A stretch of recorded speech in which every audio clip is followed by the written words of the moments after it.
Nous sommes sur le site artisanal d'Andokwa Dépôt Sotra, occupé par plus de 4000 artisans depuis 1974. Ce 30 avril 2021, les artisans ont été surpris de recevoir la visite des gendarmes, leur demandant de déguerpir ce site sur lequel certains travaillent depuis plus de 20 ans. Les raisons, un opérateur économique aurait acheté tout ce site que vous voyez à 9 millions de francs CFA. Toitures coiffées et murs détruits par des bulldozers. Ces artisans de ce site dans la commune de Yopougon-Andokwa sont impuissants face à la puissance de ces grosses machines. On n'a nulle part où aller. On ne sait pas comment faire. S'il vous plaît, ne donnez pas notre terrain à d'autres personnes. À mon âge, comment vais-je faire avec toute ma famille? Il y a des pères de famille ici qui ne travaillent pas. On demande de l'aide. Selon les artisans, l'opérateur économique entend bâtir en ces lieux une usine, d'où la destruction du site. Une situation triste et exaspérante pour le secrétaire des artisans du site démoli. Nous sommes sur un site artisanal. Le site nous a été attribué par l'État de Côte d'Ivoire. Alors, le dossier, depuis nous avons poursuivi avec les successions de le gouvernement, malheureusement, ce dossier n'a pas vu le jour. Au jour d'aujourd'hui, nous nous rendons compte que M. Fouad a un titre foncier sur un site artisanal, sur un site qui appartient à l'État, dont les droits coutumiers ont été pigés aux Atiers. Nous sommes allés à l'HF pour qu'il nous donne les chèques et les preuves qui prouvent que le droit coutumier ont été bel bien payé. Effectivement, l'HF a répondu au ministère de la Construction, qui a prouvé que oui, ce site, le droit coutumier a été pigé et que ça appartient aux artisans.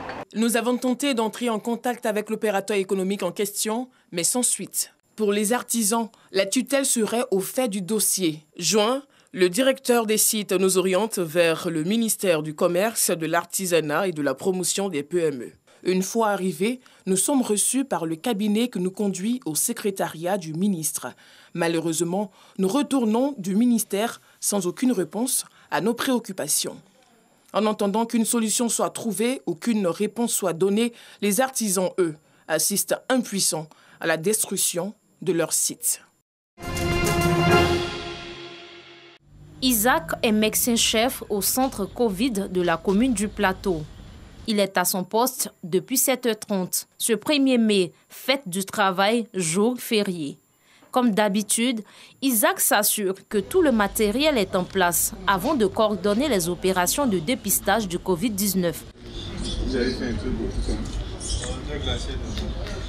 c'est des voyageurs, des non-voyageurs. En majorité des voyageurs. Ce médecin ne profite pas de son jour de congé avec sa famille ou ses amis.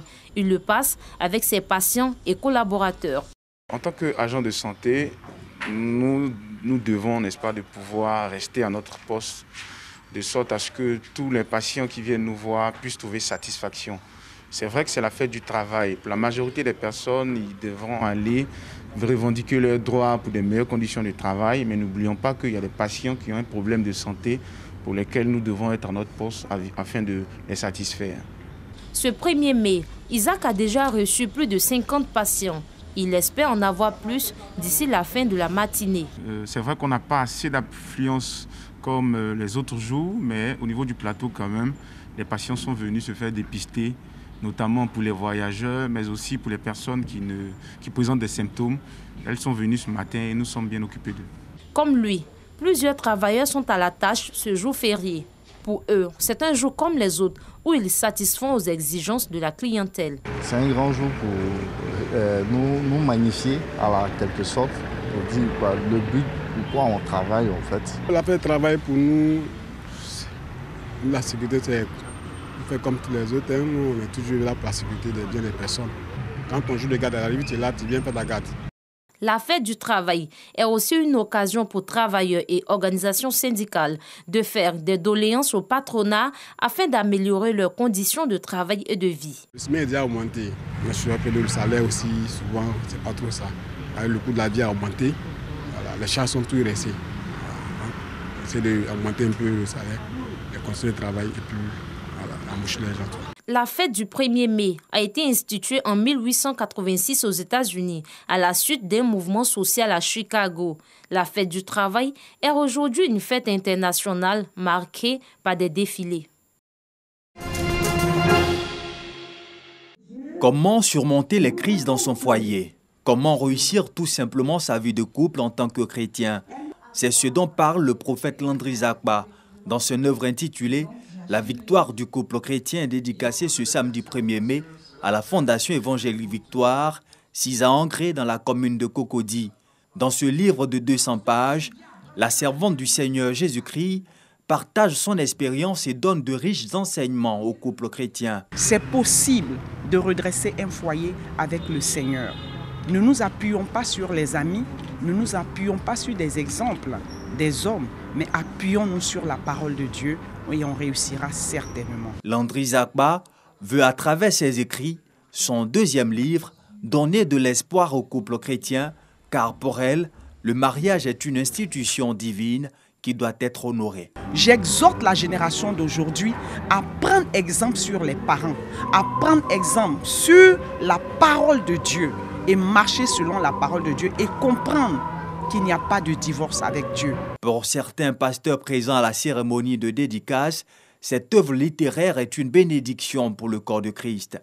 Une œuvre qui vient renforcer les connaissances des couples chrétiens. Cet ouvrage permet de sensibiliser un peu, permet de se maintenir, permet de comprendre certaines choses par rapport au foyer.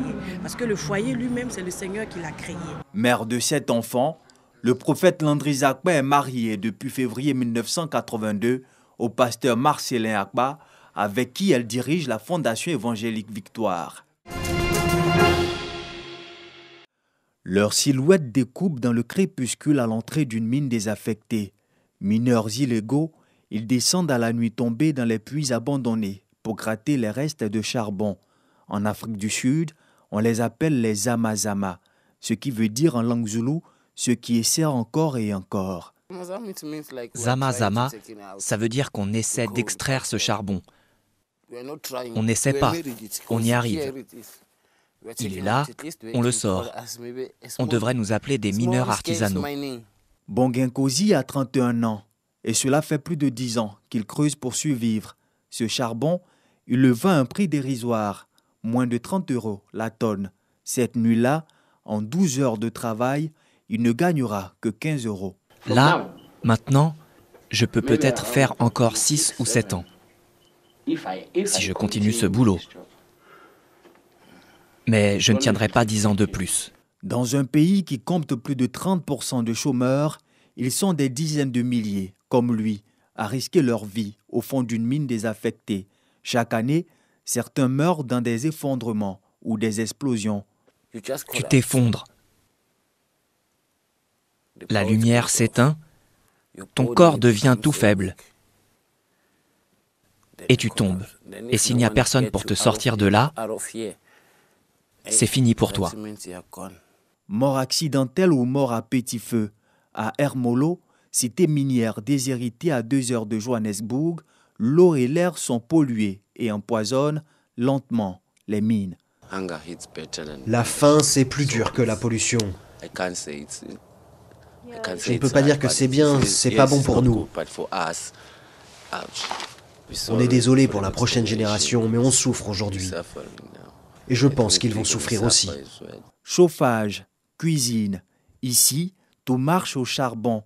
La région de Mpumalanga n'est qu'une immense mine à ciel ouvert. Selon Greenpeace, c'est l'endroit au monde où l'air est le plus pollué. Ouverture de la vaccination pour tous, alors qu'un nouveau record de plus de 400 000 contaminations en 24 heures a été enregistré. 11,5% de la population a reçu la première injection jusqu'ici. Maintenant, j'ai l'impression que dans cet environnement effrayant, je suis à moitié protégé car j'ai pris la première dose. L'aide médicale internationale commence à arriver.